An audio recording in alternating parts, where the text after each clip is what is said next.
Olá, muito bom dia para você. No programa de hoje vamos entrevistar uma mulher que fez e faz a diferença durante um dos momentos mais difíceis da humanidade, a pandemia da Covid-19.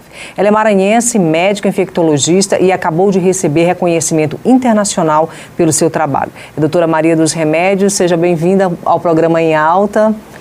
Nós já estivemos aqui conversando, sobre a questão do Covid, a gente volta a conversar sobre esse assunto, mas eu queria começar o programa falando do reconhecimento do seu trabalho em nível internacional. Hoje a senhora é uma das mulheres do BRICS, como poderemos dizer, É uma das premiadas por esse prêmio de inovação que premia as mulheres dos países que fazem parte desse bloco.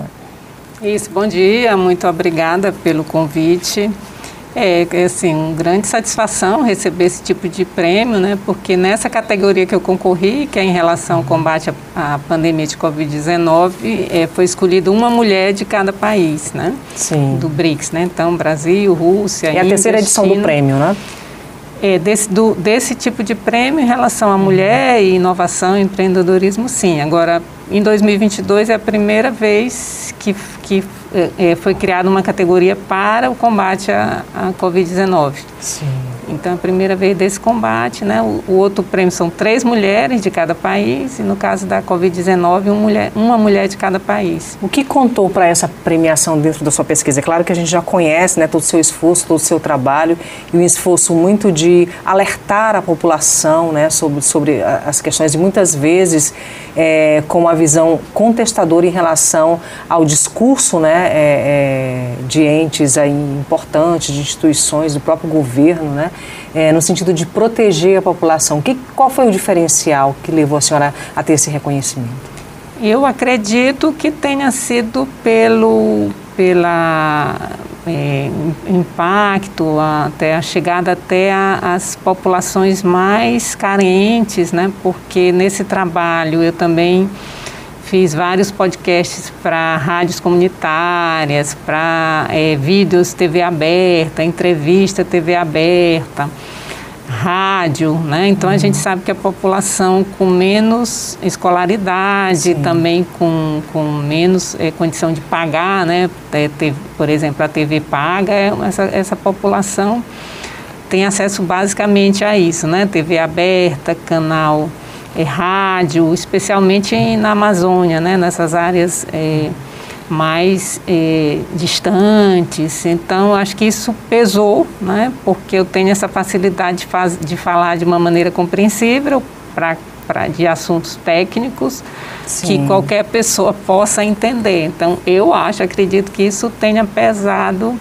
na escolha, desse tipo de, uma médica que está fazendo um papel social, um papel na educação, na popularização do conhecimento. Então, acho que isso que foi o grande diferencial nesse prêmio. Agora, doutora, a gente tem uma guerra grande aí, que é a informação e a contra-informação, o discurso e a construção do discurso, a construção da verdade, E essa construção da verdade, muitas vezes, ela vira uma verdade absoluta. E a gente teve muitos mitos construídos em relação ao Covid. O mais difícil de se quebrar aí é de que está tudo bem, Você pode voltar à sua vida normal, que está tudo bem, e a gente sabe que não está, Como é que a senhora vê esse cenário? Esse momento é um momento difícil em termos de Covid-19, porque você tem um aumento muito grande do número de casos, é uma variante mais transmissível, é uma variante que causa, em geral, sintomas leves, então não tem complicado em geral, mas a gente está vendo o aumento, uma tendência de aumento das mortes no Brasil. Está havendo morte de criança, então eu estudo isso e tenho visto, por exemplo, de 2020 para 2021, o aumento das mortes nas crianças menores de 2 anos, especialmente no interior. Então, a pandemia, infelizmente, a gente gostaria que a pandemia tivesse acabado, mas infelizmente ela não acabou, quanto mais esse vírus circula, como ele está circulando agora, fica um perigo de de ter aparecer uma variante que cause doença mais grave, né? Por outro lado, a gente tem a população vacinada e a gente precisa incentivar isso, que quanto mais pessoas vacinadas, melhor, né? Então você tem morte hoje de pessoas não vacinadas, por exemplo, adultos, né? que se recusam a se vacinar, mas também você tem morte de criança menor de 5 anos, que é a população que não tem acesso à vacina, porque a vacina não está ainda autorizada no Brasil para essa população menor de 5 anos. Então, assim, quando a gente olha doença e vacina, a gente está sempre vendo que a vacina está protegendo aquela população que se vacinou. Então, estamos bem melhores do que há um ano atrás, né, quando a vacinação ainda estava, vamos dizer assim, engatinhando, né? Então, nós estamos bem melhores que isso. Mas, por outro lado, a gente tem a grande transmissão e a gente tem um ano político, né, um ano de eleição. Então, qualquer medida nesse momento que possa ser impopular, ela não vai ser tomada, não vai ser tomada, de jeito nenhum. E a sociedade também já cansou, né? A sociedade também está exausta de Covid, não quer mais nem ouvir falar, não quer saber de nada que possa evitar, né? Então ninguém mais quer saber de nada, todo mundo quer voltar à sua vida normal e parece assim com uma intensidade imensa, né? E isso é muito cultural do brasileiro, porque a gente não vive num país de grandes tragédias naturais, né? É claro que a gente tem tido alguns eventos, né? Mas não é um país de grandes tragédias naturais, não é um país que vive sob a égide de uma guerra, por exemplo, né? A gente tem as nossas guerras particulares, né, o narcotráfico e outras tantas, os conflitos de terra, né, que a gente vive, que são questões que passam invisíveis aos olhos da sociedade em geral, né, mas a gente não é um país com essa tipificação, né, então culturalmente é difícil para o brasileiro ficar mais isolado, né, socialmente, né, ele se trancar dentro de casa, e a gente enfrentou isso dentro da pandemia. E quando vem esse convite para sair, né, que vem esse respiro, é difícil voltar de novo, né? Sim, sim. A gente tem, por outro lado, por conta das nossas mortes violentas, né, nós temos muitas mortes violentas no Brasil e a gente se acostumou com isso, é como se isso fosse normal, natural. Sim, a gente naturaliza isso. Isso, né? Naturaliza a violência e, consequentemente, naturaliza a morte violenta. Então, na Covid-19, a gente também tem essa mesma sensação, que parece que muita gente morrer, né? Então, no Brasil, oficialmente morreram já mais de 670 mil pessoas, a gente sabe que foi muito mais do que isso. Se estiver distante da gente, a gente não olha para esse número com um olhar, né?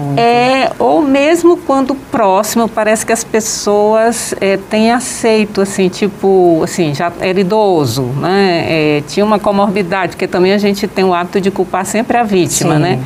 É porque ele era hipertenso e não se tratava, né? É porque ele era obeso. Então, a gente tem esse hábito também e acaba naturalizando. Então, quando a gente precisa fazer alguma coisa que a gente não quer fazer, né?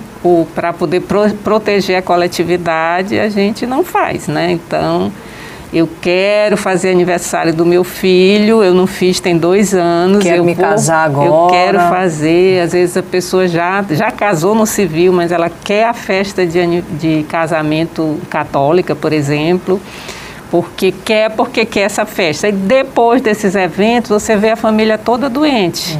Embora até agora, né, você está tendo poucos óbitos em relação ao que era, né? Mas a gente ter 198 óbitos no Brasil num dia, né? Ou 143, é muito, né? A gente se acostumou com esses números, né? Sim. Por exemplo, na dengue, você tinha 300 óbitos no ano e achava que isso era muito, né? De uma doença que tem prevenção. Então, hoje você tem isso, 150 óbitos num dia de Covid, você acha que é pouco porque você já teve muito mais, né, em 2020 e 2021.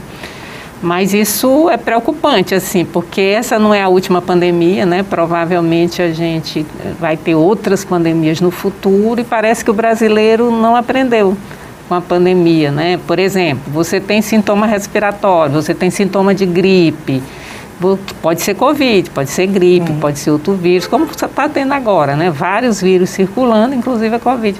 Mas as pessoas não deixam de sair de casa, não deixam de contaminar outras pessoas por estarem. Uma pessoa pode morrer de gripe, pode morrer de Covid-19. Então, se você tem sintoma respiratório, você tem que acreditar, até que se prove em contrário, que pode ser gripe ou Covid-19, que você pode contaminar alguém que pode complicar e morrer. Mas esse comportamento você não vê. As pessoas não vou perder essa festa, não vou perder esse evento, eu vou. Aí depois daquele evento é só você contar as pessoas que se contaminaram, que estão doentes. Então já tem algumas empresas que estão muito prejudicadas nesse momento, porque muitos funcionários estão faltando. Tem repartição pública que na sala todo mundo está doente. Sim. Então isso na saúde, por exemplo, tem um impacto muito grande. Muito grande, na saúde, na educação também. Isso. Né? Então é como se a gente não medisse as consequências dos nossos atos, né? Como se tudo fosse individual, e não é, né? Tudo é coletivo. Tudo nada nesse mundo mais é individual, né? O mundo é movido por uma rede, né? Por uma rede coletiva. Eu queria, sobre isso, chamar uma frase aqui da Maria Teresa de Calcutá, da Madre Teresa de Calcutá, para a gente analisar aqui dentro do nosso contexto. Por vezes sentimos que aquilo que fazemos não é senão uma gota de água no mar, mas o mar seria menor se lhe faltasse uma gota, né? Então, a epidemia do Covid, essa pandemia, trouxe para a gente muito disso, né? Da gente olhar do que eu posso fazer pelo outro, né? Por um parente, por um amigo, por um colega de trabalho, né? Do ponto de vista da minha preocupação em não contaminá-lo, né? E inclusive incentivá-lo a tomar medidas que façam com que ele não se contamine ou contamine a sua família também, né? E uma rede de solidariedade, porque muitas pessoas ficaram completamente isoladas sem ter a quem recorrer durante a pandemia, né? Sim, foi muito importante. Eu acho que a gente falhou também na questão social, né? Porque quando você fez, por exemplo, lockdown, muitas pessoas ficaram absolutamente sem renda.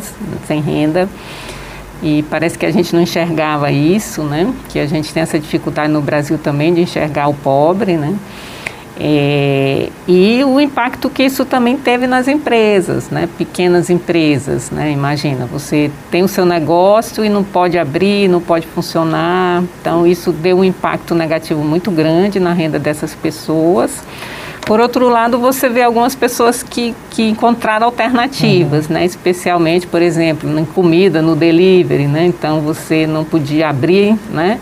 Mas você poderia vender pela internet. Então, isso também ajudou muita gente, né, a ter alguma renda durante a internet. Eu acho que isso, durante a pandemia, especialmente no momento de lockdown, de queda de vendas. Mas a gente precisa, eu acho que agora, olhar para o futuro, assim. A pandemia acabando, por exemplo, nós temos os órfãos da pandemia. Sim. Né? Então, os órfãos da pandemia, crianças e adolescentes são importantes. Tem crianças que perderam todos os cuidadores primários, né? Ou tem um cuidador, por exemplo, uma criança, os pais morrem, ficam 3 crianças para os avós criarem, e esses avós têm uma renda de um salário mínimo. Então, era um salário mínimo para 2 pessoas, agora é um salário mínimo para 5, né? Então, o governo do Piauí, por exemplo, já tem uma bolsa para essas crianças, né? E está indo atrás, não só dar o dinheiro para essas famílias estão tomando conta dessas crianças, mas acompanhar. Você precisa saber o que está acontecendo com essas crianças e adolescentes que ficaram órfãos, né? Não pode fazer de conta que elas não existem. Ou seja, o custo social da doença é muito grande, né? Ainda está se avaliando isso, e muitas políticas ainda precisam ser, né, implementadas para que esse custo social, ele pelo menos seja minimizado, né? Isso, a gente precisa de políticas públicas, a gente precisa detectar quais são os principais problemas que a pandemia deixou, né? Como é que a gente pode fazer, né, para tentar minimizar isso, especialmente quando isso envolve infância e adolescência, porque isso é o nosso futuro, é o futuro do país. Fora, por exemplo, a questão da saúde mental. Então, o impacto foi muito grande na saúde mental de todos nós, né? Mas de alguns foi maior. E o que a gente tem de política pública para isso, né? Hoje, esses centros de atendimento psiquiátrico, eles estão sendo desmontados, na verdade, pelo governo federal. Então, o que a gente tem de política federal, ela está sendo desfeita, né? Então, precisa ver, então, como vai ser a resposta, né? Se o governo federal não está dando, o estadual, o municipal precisa enxergar e dar opções para essa população. Tem surtos praticamente de suicídio em determinadas categorias, então a gente precisa ver por que isso está acontecendo, o que pode ser feito para prevenir, né? Então, acho que para a saúde, para a sociedade como um todo, tem muitos desafios, né, que nossas instituições públicas precisam enxergar, né, a academia também, né? E os políticos também, né? Sim. Porque os políticos e talvez isso passe meio que na escuridão nesse ano, que é um ano de outros interesses e de discussões que levam para as urnas, né, para a quantidade de votos nas urnas, e talvez não se pense isso, né? De repente, a própria sociedade civil organizada, a comunidade científica é quem vai dar esse primeiro passo, né, e fazer essa provocação também, né? Isso, a gente tem o problema, por exemplo, das pessoas que tiveram Covid e que não conseguem trabalhar, por exemplo, com problema de memória, né, que é um fato. Com problema de pânico, né? Outros sintomas mesmo da doença. Então, como encarar isso? Porque se você entra na justiça pedindo, né, digamos, um auxílio-doença, um afastamento, isso não vai ser dado, porque isso cria jurisprudência. Sim. Então, você precisa de lei que realmente regulamente isso. Como é que ficam essas pessoas sequeladas da Covid, né? E por quanto tempo elas podem ficar afastadas. Então, tudo isso depende também do Congresso, né? Do Congresso Nacional. Então, nesse momento de eleição, a gente sabe que praticamente, né, não existe essa possibilidade deles enxergarem isso, mas é preciso que a sociedade civil mesmo, como você falou, deveriam enxergar, né? Porque o problema, ele não parou, né? Ele está aí, ele está dado, né? E nem as competências, né, de cada instituição dessa, né? Do legislativo, do executivo e, sobretudo, do judiciário, porque muitas questões da saúde estão sendo judicializadas, né? Isso. Aliás, se judicializa quase tudo hoje nesse país, né? Todas as problemáticas chegam, né, até o judiciário, né? Então isso era para estar muito em discussão, né? E meio que a gente não está tratando dessas questões, né? Como a senhora falou, né? Os órfãos do Covid, os sequelados do Covid, né? O que fazer com essas pessoas, né? Que políticas trabalhar nesse sentido, né? E como o SUS pode dar resposta, né? Porque muita coisa o SUS, né? No caso da sequela, mas cadê o dinheiro para, por exemplo, fisioterapia, né? Eu costumo dizer que a fisioterapia no SUS, ela é virtual, porque realmente é muito difícil você conseguir um tratamento de fisioterapia pelo SUS. Então, que eu acho que, assim, o mundo hoje, ele exige respostas muito rápidas, né? Mas sim, as nossas cabeças, nossas instituições, elas ainda estão no século passado. Então, cadê a resposta? Quando essa resposta virá, né? Então, e as pessoas estão precisando da resposta hoje. Ou elas estão sem renda, né? Como a gente está vendo, aumentar a pobreza, ou elas estão sem renda hoje, fome não pode esperar, né? Quem tem fome sim, tem pressa, né? Tem aquele meme. E também a saúde. Então, se você né, você é autônomo, você não tem condição de trabalhar, como é que você fica se não tem uma resposta, não tem uma resposta do poder público, né?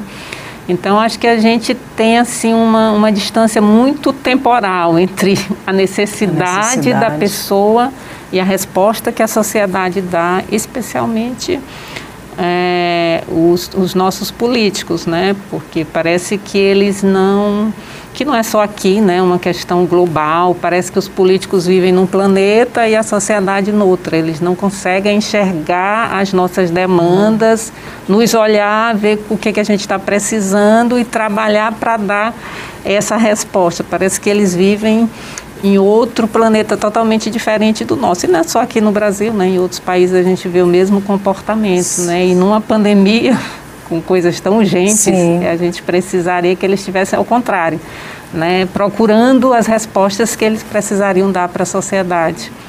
Bom, a gente vai para um rápido intervalo e a gente volta daqui a pouquinho conversando com a médica infectologista Maria dos Remédios. É já já.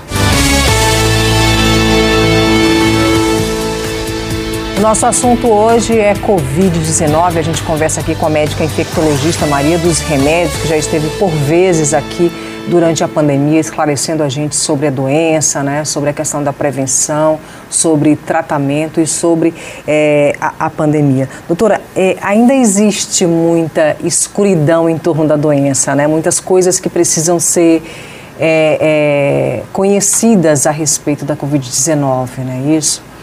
Isso, uma delas é a questão da chamada Covid longa, né? Então, quanto tempo essas pessoas que, por exemplo, você perdeu o olfato ou o paladar e você não recuperou, quanto tempo você vai ficar sem paladar, sem olfato?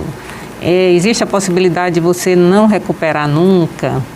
Então, essas coisas realmente só com o tempo, com acompanhamento para você saber, né? A questão da memória, né? Até mesmo do ouvir também, que muitas pessoas reclamam também, né? Isso. De determinadas questões relacionadas a isso. Essas sequelas chamadas neurológicas são as mais preocupantes, né? Então, você perdeu a memória, você tem capacidade de recuperar ou isso é irreversível, né? Então, isso só com o tempo para a gente saber, né? A gente tem também, depois da Covid-19, o que isso é normal, depois de uma virose, você ter o aumento de determinadas doenças, como, por exemplo, o aumento da tuberculose. Então, você teve uma Covid grave e depois você abre um quadro de tuberculose em qualquer local do corpo, seja na coluna, né? Então, isso a gente vê esse aumento, vê o aumento, por exemplo, do herpes zoster, que é aquele fogo selvagem, o cobreiro, que é o mesmo vírus da varicela, que ele volta atacando nervos e é uma situação que você sente muita dor, né? Então, são todas, assim, situações que a gente está conhecendo, né? Mas só com o tempo para saber mesmo a proporção disso, né? Quantas pessoas vão fazer. Dos trombos, né? Muita gente fala das tromboses, né? Dos problemas circulatórios, né? Isso, então todos esses problemas, né? Problemas cardiovasculares, né? E na própria fase aguda da doença, né? Você fazer um evento desse ou fazer uma inflamação no coração, inclusive criança. Então, tudo isso com o tempo, né, que você vai vendo e vai conseguindo ter tratamentos, mas isso é preocupante. E como você tem variantes, né, então você tem, por exemplo, nesse momento, uma variante que causa chamados sintomas leves, né, mas você tem outras com sintomas mais graves, né. Então, às vezes, eu tenho a impressão que é como se a gente tivesse várias doenças ao mesmo tempo, né? Sim.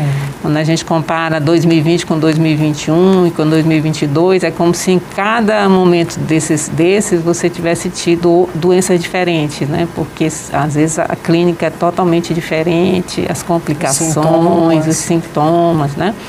Por exemplo, agora está sendo muita coriza, que a pessoa fica sufocada, dor de garganta também, que às vezes a pessoa tem a sensação que vai ficar sufocada, né? Alguns também têm perda de olfato e de paladar, mas aparentemente isso está acontecendo por pouco tempo, né?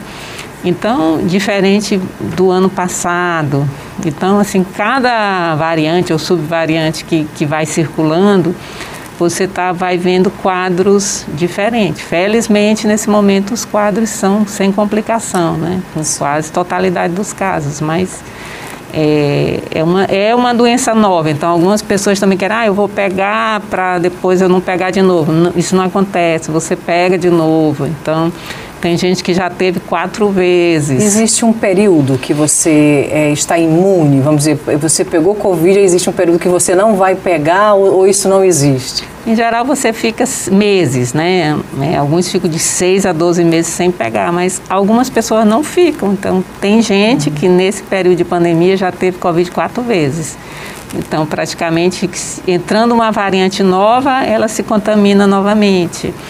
Então, e além disso, é uma doença nova. Então, eu fico imaginando assim, um bebê com Covid, o que você pensa assim, em termos de futuro, será que isso resolveu? Ele não vai ficar com nenhuma sequela? Ou no futuro a gente pode ver essas crianças com algum tipo de sequela neurológica, por exemplo?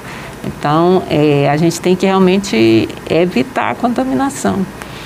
Agora, doutora, falando de protocolo, a gente via lá, são 15 dias isolados, 14 dias, aí agora já é 7, tem uns que ficam só 5. Como é que é isso? Mudou essa questão do isolamento? Recentemente o Ministério da Saúde mudou, então agora é assim, se você tem Covid, com 5 dias você não tem mais sintomas, você pode fazer o exame, se o exame der negativo, acabou o seu isolamento. Se você tem 7 dias de doença, não tem mais sintomas, pode sair do isolamento. Se você tem 7 dias de doenças, ainda tem sintomas, mas fez o exame... Sintomas seria uma gripe, uma tosse, algo assim? Isso, especialmente os respiratórios que geralmente a pessoa tem, né? Coriza, sim, tosse. Então, se você tem sintoma, com 7 dias, você faz o exame, esse exame dá negativo, você pode sair do isolamento. E com 10 dias agora, mesmo que você tenha sintomas e mesmo que você não tenha feito exames, você sai do isolamento. Então diminuiu bastante, porque no começo eram 14 dias, né? Então com 10 dias você pode voltar às suas atividades normais, mesmo você tendo sintomas. Isso. Mesmo você estando tossindo, porque o vírus já não vai estar, o entendimento do Ministério da Saúde é que o vírus não está, você não está mais transmitindo para ninguém, né? Isso. A senhora esteve agora nessa premiação, né, e a gente vê umas especificidades, né, de cada país que pertence ao BRICS, mas também a gente vê, né, muitas medidas, né, que foram tomadas em nível mundial, que são muito parecidas, né? Por conta da pandemia não tinha como ser diferente, né? Tem como comparar o Brasil com os outros países aí que a senhora conviveu, né, com essas pessoas também que estiveram lá nesse evento, que participaram, né? Alguém está mais à frente, alguém tem algo mais inovador, ou uma política, né, já pensada mais inovadora que o Brasil? Ou como é que nós estamos diante desse bloco? Então, no Brasil a gente, vamos dizer assim, a gente está mal na fita, né? Porque especialmente quando a gente olha para mortes. Então, né, já tem trabalho mostrando, por exemplo, que dessas 670 mil mortes, pelo menos 50 mil seriam evitáveis, né? Tem trabalho mostrando que o número de óbitos é muito maior do que o que está registrado em termos de causa. Porque, por exemplo, vamos ver aqui no Maranhão, essa dificuldade de fazer exame, de internação, tomografia, vamos dizer assim. Então, muitas pessoas que morreram, vamos dizer, de um problema pulmonar ou de um problema cardíaco, na verdade foi Covid em 2020, 2021. Então, isso você olha a partir do excesso de mortes. Então, você tem todo ano o que é esperado, que morra em cada lugar. Isso é acompanhado no mundo inteiro, sim, né? Então, aí você passa daquele excesso, daquele número esperado, né? Isso é feito em cima de uma série histórica. Então, você vê que esse excesso é alto no Brasil. Então, o nosso pior indicador mesmo são os óbitos. A China, por exemplo, enfrenta a Covid-19 de uma maneira totalmente diferente, que é com o confinamento, o isolamento. Por quê? Porque a China não tem hospital. A estrutura de saúde da China é totalmente diferente da nossa. Então, se ela não tem hospital, ela não faz como a gente, deixar as pessoas se contaminarem e morrerem sem ter direito a leito hospitalar, morrer sem oxigênio. Não admitem isso. Então, confina.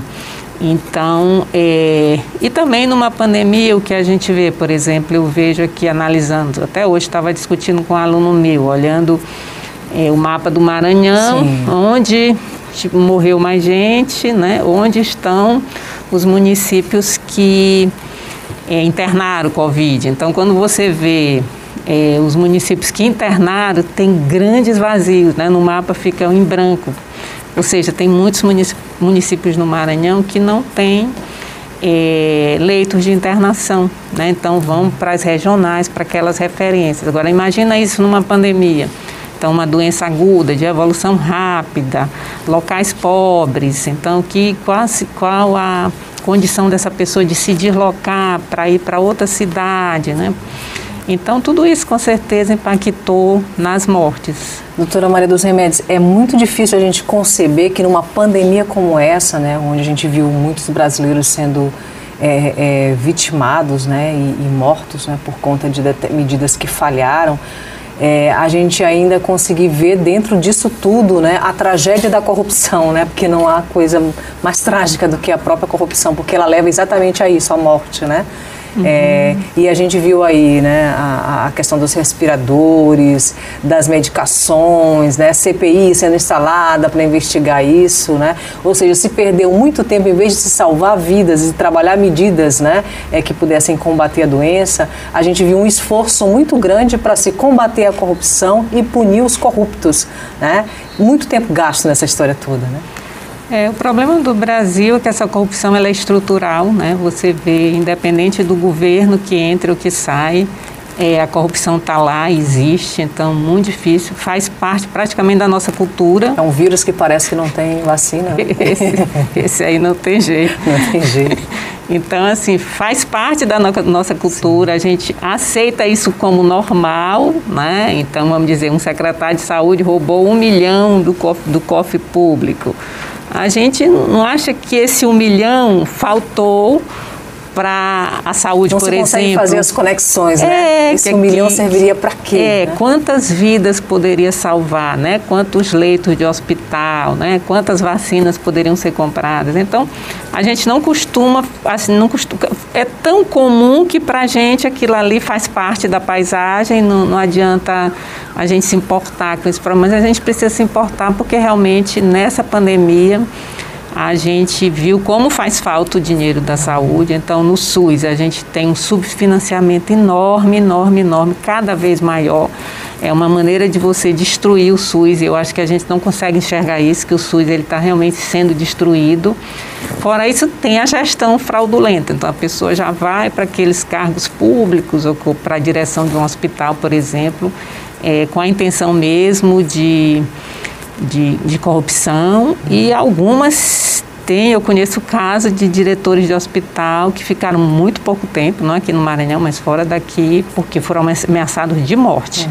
Então, você chega num hospital público e vai, digamos, acabar com a corrupção, ali tem quadrilhas mesmo, né? Ali é o crime organizado que está ali dentro. Então, a pessoa desistiu, porque realmente corria risco de vida, né? Então, a gente também aceita isso como o normal, né? Então, as pessoas que vão para aqueles cargos indicadas, né, basicamente por quadrilhas, a gente aceita que isso exista, mas seguramente isso tem impacto na morte das pessoas. Assim. Então, SUS, a gente que é de classe média, né, a gente usa assim, se vacinando, né, na rede pública, como agora na pandemia, né, mas nenhum de nós quer ir para um hospital de emergência do SUS, né, esperar num hospital para um atendimento.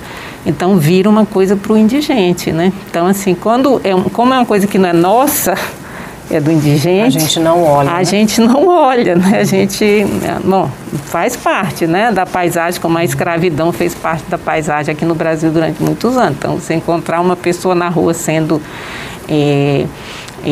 maltratada, né, um escravo era normal, você não se chocava, né? Então, agora... A mesma coisa é uma fila gigante no SUS, não ter atendimento, né? Você passar meses e meses esperando por uma consulta. A pessoa morrer porque não tem um leito de UTI, né? A gente não acha que isso é anormal, a gente acha que isso é normal porque isso existe, né? Olha só, eu vou chamar outra frase aqui para a gente analisar, é da Eleanor Roosevelt. Vamos colocar... você precisa fazer aquilo que pensa que não é capaz de fazer. Muita gente fez muito mais do que isso, né, nessa pandemia. A gente tem um esforço aí muito grande, eu creio que sobretudo, né, de médicos, enfermeiros, né, desse pessoal que está na linha de frente, ou seja, como eu colocava lá no fronte de guerra, né, nós jornalistas também estivemos nesse fronte de guerra, a gente também não parou durante a pandemia, a gente trabalhou, né, muito para levar informação para as pessoas. Mas os médicos, enfermeiros, pesquisadores, né, essa turma toda estava ali, né, à frente, fazendo muitas vezes mais do que deveria fazer, né?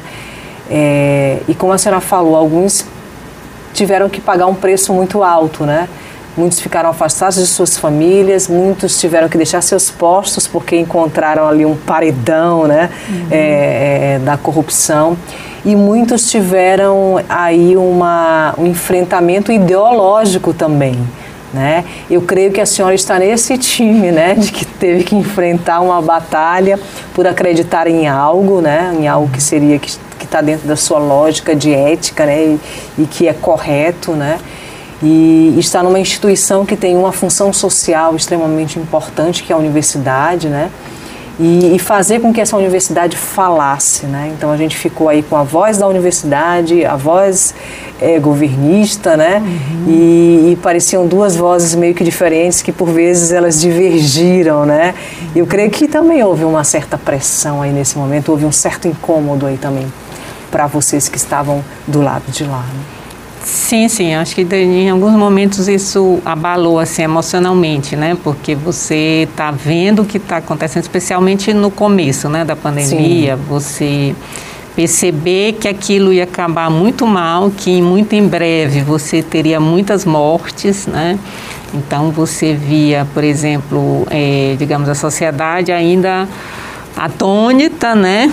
Os governos também, né? Até porque no começo a gente tinha informações, por exemplo, a Organização Mundial de Saúde só recomenda uma coisa se todo mundo puder fazer. Então, no começo, vocês lembram que não era recomendada a máscara, né? A Organização Mundial de Saúde não recomendava, não porque não fosse necessário, mas porque nem todos os países poderiam usar máscara, nem todas as pessoas. Então, isso causou grandes problemas, porque no começo a gente encarou essa pandemia, vamos dizer assim, de peito aberto, sem proteção, sem máscara, né? E depois que foi vendo que não, tinha que usar máscara mesmo, com né? Resistência para usar. Aí, então, imagina, você está diante de uma situação nova que você precisa dar informações e precisa convencer as pessoas que aquilo é o certo, né? E vai ver que, assim, entre elas se convencerem, né? E você evitar a morte, não vai ter. Então, eu particularmente fiquei muito angustiada, que eu via que as pessoas iam morrer muito, ia morrer muita gente, parecia que ninguém estava enxergando aquilo, né? Aí eu ficava assim, não, quando morrer uma pessoa muito conhecida, as pessoas vão mudar. Não, mas não assim, morreram os conhecidos, né? Amigos, e as pessoas continuaram com a mesma atitude. Então isso é angustiante mesmo, assim. Mas tem essa questão política, porque assim, o gestor, eu até entendo o papel dele. Ele tem a informação científica, mas ele tem um problema social, ele tem uma pressão política que ele vai tomar de acordo com o que ele pode fazer, né? O João Dória, lá em São Paulo, quando não chegou em acordo com o comitê científico, logo acabou o comitê científico. Não preciso mais do comitê científico. Eu não vou mais ouvir vocês. Resolveu logo a situação, né? Mas eu sei que é difícil mesmo, né? Então, você tomar atitudes. Mas eu acho que aqui no Maranhão criou assim um certo incômodo para a população. Muita gente me disse isso, assim, porque era muito na UFMA, eu e o professor Antônio Augusto. Sim. Então a gente falando e o Estado e o município ignorando, né? Então algumas pessoas se incomodavam mesmo. Então assim, são os pesquisadores falando e o Estado e o município não ouvem vocês, não fazem o que vocês dizem que é para fazer, né? Então, algumas pessoas realmente ficaram incomodadas com isso. Mas eu acho que isso, assim, faz parte, né, eu acho que a gente fez um papel social muito importante de estar tentando esclarecer, de estar disponível, porque não é fácil, né? Sim. Teve dia que eu fiquei, assim, em 8 eventos. Então, saía, era entrevista, era gravar vídeo, era dar aula, era fazer live, era reunir com aluno. Então, assim, não era sem parar, era uma coisa que eu chamo de insana, né? Claro que isso tem um impacto emocional para você, fora a responsabilidade, né? Então, uma aluna minha no 2020, numa avaliação lá do Programa de Saúde Coletiva, não dizia de que professor estava falando. Então, você tinha que avaliar os professores e ela falou assim, a minha professora, eu ficava com pena da minha professora, porque ela parecia tão abatida com a responsabilidade. Com a responsabilidade. Então, a responsabilidade realmente é grande, responsabilidade, né? Com a vida. Com a vida, com uma coisa que é nova, né? Você não só ter o conhecimento conhecimento, procurar o conhecimento, como passar para as pessoas, né?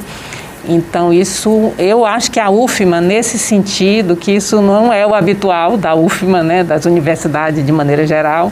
Em geral, elas não dão essa resposta rápida para a sociedade, né? Eu digo que muitas vezes a universidade está mais de costa para a sociedade que de frente, sim, né?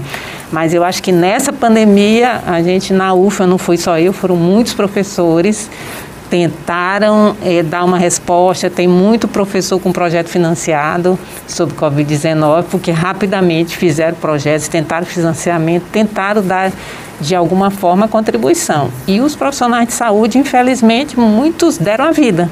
Sim. Porque né, você está dentro do hospital atendendo Covid, né, dentro de uma UTI, você se expõe demais, e realmente muitos morreram prestando atendimento, salvando vidas, né? Doutora Maria dos Remédios, a gente vai para um rápido intervalo, a gente volta já, você não sai daí, acompanha com a gente aqui que ainda tem muito mais informação para você a respeito da Covid-19.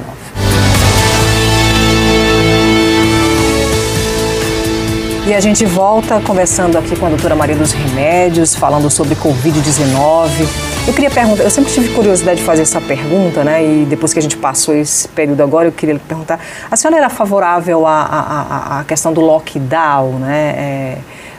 Parar tudo, né? Fazer com que as pessoas ficassem mais em casa. Isso de alguma forma teve um impacto positivo em relação à pandemia? Para quem tomou essas medidas, para os municípios que tomaram essa medida? No Brasil, isso é difícil de avaliar, porque a gente nunca fez um lockdown de fato. Corretamente, né? Nem parou 100%. 100%. Né? Então, houve muitas exceções, muita gente circulando, então ficou difícil de avaliar no Brasil. O que eu acho difícil também no Brasil é assim, outros países que fizeram lockdown, eles deram alguma estrutura para as pessoas, então, tanto de receber comida, né, de fazer compras, como é que isso vai chegar, quanto da questão financeira. Então, muitas pessoas ficarem em casa, né, sem ter renda, é muito complicado. E a outra coisa é que esse lockdown, aqui, por exemplo, em São Luís, ele funcionou basicamente onde a classe média circula, né? Sim. Então, nas periferias, não tem como, até pela maneira que as pessoas vivem, né?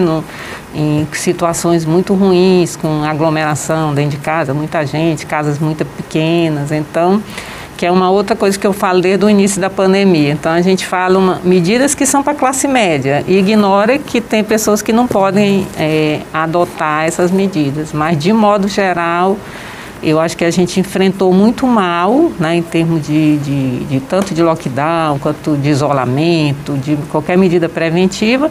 E, para piorar, existiu a polarização política, né? Então, o governo federal, com uma política totalmente que eu chamo de insana, né? Insana essa política, que estimulando as pessoas a se contaminarem, né? Então, e nós, por exemplo, na saúde, para a gente sempre funcionou, né? Desde a Constituição de 1988, é o Ministério da Saúde que dá as diretrizes, claro, discute com os estados, com os municípios, mas os municípios criarem diretrizes próprias, os estados criarem diretrizes próprias, porque não existem as diretrizes federais, complicou muito nessa pandemia, né? Até em termos técnicos, né? O Ministério da Saúde pode dispor dos melhores técnicos, das melhores cabeças, das melhores universidades para a sua assessoria, né?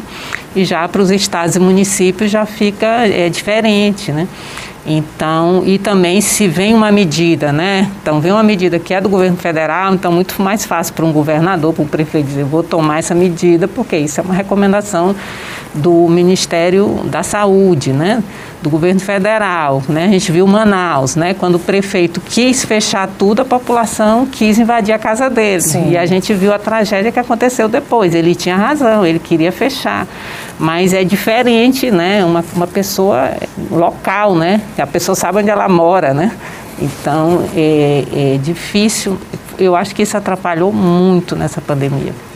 Agora, doutora Maria dos Remédios, a gente está vivendo um momento, a gente falava das questões culturais do Brasil, que é difícil, né, aceitar, né, ficar em casa de novo, usar máscara de novo, né? E tomar a 4ª dose, a 5ª dose, né? Então as pessoas têm uma certa resistência a isso, né? Então esse chamamento para vacina, a gente ainda vê que é um esforço, né, do poder público de chamar as pessoas, né? Mas ainda há, né, a disposição da vacina, mas as pessoas não vão, né? A gente ainda tem um contingente aí muito grande de pessoas não vacinadas.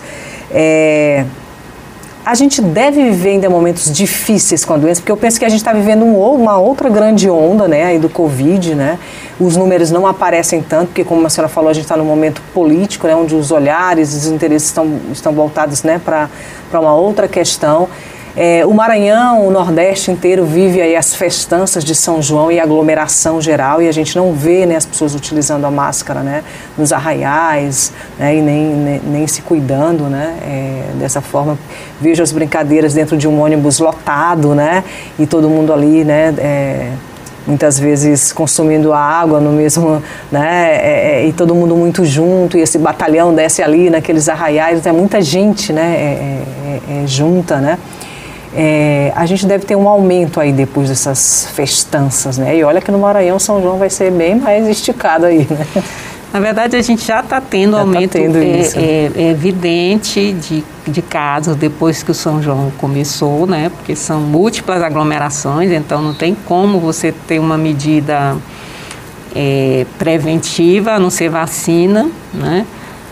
Numa festa com aglomeração e com muitos dias, né? Então você já vê, eu tiro pelas pessoas que entram em contato comigo pedindo uma solicitação de exame, dizendo que então aumentou muito o número de pessoas que estão com Covid hoje, só que parte dessas pessoas não vão procurar o serviço médico porque elas estão bem, né? Então podem fazer o autoteste ou fazer o teste de farmácia. Então o que a gente também viu nessa pandemia é essa fragilidade da vigilância. Então a vigilância depende de uma notificação de um caso, se o caso for internado, a gente vê que a subnotificação é muito grande, o subregistro é muito grande. Isso politicamente até é bom, né? Porque aí você não vê o problema. Sim. E aí no Maranhão não morre ninguém, está tudo bem.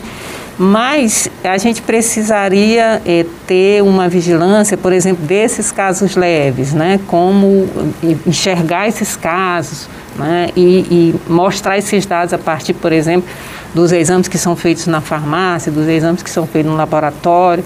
Você pelo menos viria, né? Ou, por exemplo, os hospitais poderiam informar quantas pessoas estão procurando o hospital por conta de sintomas respiratórios, sintomas de gripe, como isso aumentou. Se você olhasse isso, você viria ao longo do tempo como isso está aumentando muito, e também as internações, por exemplo, como a gente está vendo agora, internação de criança aqui em São Luís. Então a vigilância, ela não consegue dar essa resposta de olhar em tempo real o que está acontecendo e mostrar para a gente o que está acontecendo, né? Para, olha, está acontecendo isso e precisa tomar alguma medida. Porque é importante entender que se eu tenho sintomas leves, mas eu posso contaminar o meu colega que provavelmente, ou talvez não necessariamente vai ter os sintomas tão leves quanto os meus, né? Isso depende, né, muito de cada um, né? Nesse momento, felizmente, a gente está com uma variante, uma subvariante que causa sintomas leves, tudo bem.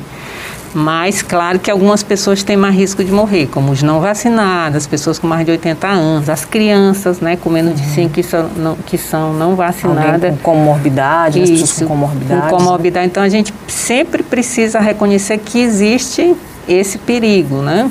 E existe também o perigo da variante escapar da vacina. Então, a vacina ser incapaz de proteger contra aquela variante. Então, que eu tenho essa sensação hoje.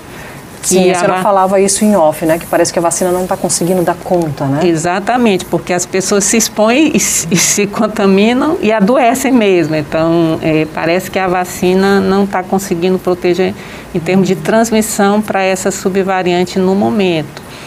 Então, agora, sim, existe sempre a possibilidade de aparecer uma variante pior.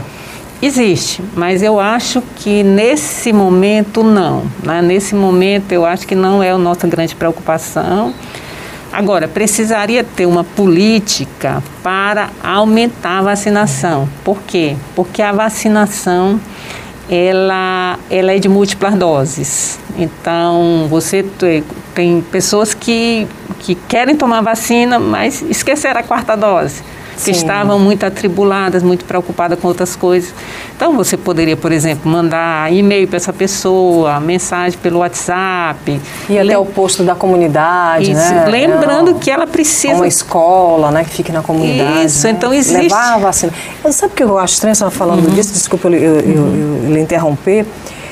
Esse final de semana, a gente procura os postos de vacina no final de semana, eles estão fechados. Se você quer fazer um teste na rede pública, você não consegue, não tem acesso a esse teste, é um teste agendado, né, e poucos locais sendo disponibilizados, né. E aí eu vi em São Paulo, a Avenida Paulista aberta, né, com postos de vacinação ao longo da avenida e as pessoas aproveitando para passear e aproveitando também para se vacinar tanto da gripe quanto do Covid, né. Por que não pode ser assim também, né, no Maranhão? Então, no Brasil, a gente tem um problema hoje que é chamado de hesitação vacinal. As pessoas têm acesso à vacina, mas não se vacinam. E isso está sendo muito evidente a partir de 2016. Né? Então, crianças com a vacinação atrasada. Uma das razões é essa. Então, os pais estão trabalhando durante a semana como levar para vacinar em horário comercial, né? Então, por que os postos de saúde não podem funcionar à noite? Por que não podem funcionar no final de semana? E a outra coisa que a gente viu foram esses centros de vacinação fora de posto de saúde, em shopping, né? Isso deu muito certo. Então, às vezes, a pessoa ia ao shopping, nem se lembrava que tinha vacina, via lá a vacina e se vacinava, né? Então, essas medidas, elas precisam ser tomadas, assim, para aumentar a cobertura vacinal. Doutora Maria dos Remédios, a gente está caminhando para o final. Qual que é o alerta que fica hoje, né? A gente está com esse aumento dos casos de Covid, isso é real, é evidente, né? Covid continua sendo uma doença perigosa, né? Uma doença que é de contágio, né? Que você pode contagiar outras pessoas, né? Então tem que ter um cuidado com si e com o outro também, né? Consigo e com o outro, né? Qual é a recomendação que a senhora deixa aí para o nosso telespectador, né? Claro que a gente está na festança, querendo ver São João, querendo ver Bumba Meu Boi, né? Mas é importante, né? Esse cuidado, né? E essa proteção. Isso, e especialmente eu chamo a atenção, que é uma coisa que eu acho que a gente não aprendeu com essa pandemia, mas precisa aprender, que as pessoas com sintomas de gripe, ou chamado sintoma respiratório, né? Dor de garganta, tosse, coriza, essas pessoas precisam ficar em casa, precisam não sair para não contaminar outras pessoas. E a gente está vendo isso nos eventos. Então, a pessoa sabe que está com sintomas e vai para o evento mesmo assim e contamina outras pessoas. Então, a gente precisa mudar esse comportamento, ter essa atitude, porque, infelizmente, a gente pode contaminar alguém frágil, como um idoso, e essa pessoa pode morrer. Uma outra pergunta, só para a gente deixar bem claro para o telespectador, que existe essa dúvida, né? Eu senti o sintoma hoje, comecei a sentir os sintomas hoje da doença. Quando é que eu faço o teste que ele pode me dar, de fato, um panorama real sobre a minha situação, se estou contaminada ou não pela Covid-19? Em geral, o melhor dia para fazer o exame é no 3º dia de doença. Então, se conta a partir do início dos sintomas? Isso, continua. Em geral, você conta o primeiro dia como 0, né? E aí vai. Mas às vezes a pessoa não percebe. Por exemplo, hoje ela está com dor de garganta e ela acha que é o primeiro dia. Mas ontem, anteontem, ela já estava com fraqueza, com dor no corpo. E ela não percebe isso como um dia de doença, que já era a doença, né? Então, às vezes ela só se toca quando tem um sintoma respiratório, sintoma de gripe, né? Importante depois fazer esse acompanhamento, fazer um novo teste pós-doença, para ver como é que você está, para ver se você não transmite mais, né? Nesse período aí, desse ciclo, né? Dos 10 dias, né? Como a senhora falou. Para a pessoa sair de casa, especialmente aquela pessoa que não quer ou não pode, né, ficar em casa. Então, muita gente está fazendo com 5 dias, se não tiver mais sintomas. Ou com 7 dias, né, para poder, às vezes até circular dentro da própria casa, porque tem alguém de alto risco dentro de casa, né? Mas, infelizmente, nem todo mundo tem acesso a exame, né? Em média, R$80, né, nas farmácias, né? Aí nem todos têm plano de saúde também, né? Então, melhor Se você sabe que com 7 dias, se não tiver sintoma, pode sair de casa, com 10 dias, mesmo com sintomas, pode sair de casa, mas precisaria respeitar esse período. Protocolo, né? Importante. Doutora Maria dos Remédios, eu queria lhe agradecer muito, né? E queria colocar aqui o Sistema Difusora, né? O programa em alta, à sua disposição, né? Para que a gente pudesse estar sempre informando a população, né? Nós estamos também aí na linha de frente, né? No combate a essa doença. Se Deus quiser, teremos tempos melhores, né? Já conquistamos muita coisa, mas teremos tempos melhores ainda. Muito obrigada, viu? Muito obrigada pelo convite e também eu esqueci de falar que isso é muito importante, eu acho que a imprensa, né, vocês da imprensa tiveram um papel muito importante, né, tanto tá na linha de frente, tá se expondo, porque muitos de vocês também se contaminaram e até morreram nessa pandemia, sim, né? Muitos colegas nossos. Muitos colegas, porque, né, vocês estavam lá se expondo muito, mas eu acho que vocês tiveram um papel muito importante, que foi esse papel de tentar esclarecer as pessoas, especialmente das medidas protetivas. Eu sei que vocês muitas vezes foram hostilizados na rua, né, quando vocês iam cobrir pessoas que não estavam respeitando essas medidas, e também vocês no papel de desmentir a desinformação, né, as mentiras. Eu acho que vocês tiveram um papel muitíssimo importante nessa pandemia. Muito obrigada, viu? Bom trabalho aí, que a senhora continue aí sendo reconhecida, né, por esse trabalho que a gente já conhece, né, e que a gente aplaude muito, viu? Muito obrigada. Bom, o Em Alta vai ficando por aqui, a gente volta no próximo final de semana, no sábado às 8 da manhã, a gente tem encontro marcado. Até lá, não esqueça, né? Se previna, vá lá para as festas de São João, mas se cuide, viu? Cuide de você e cuide do outro.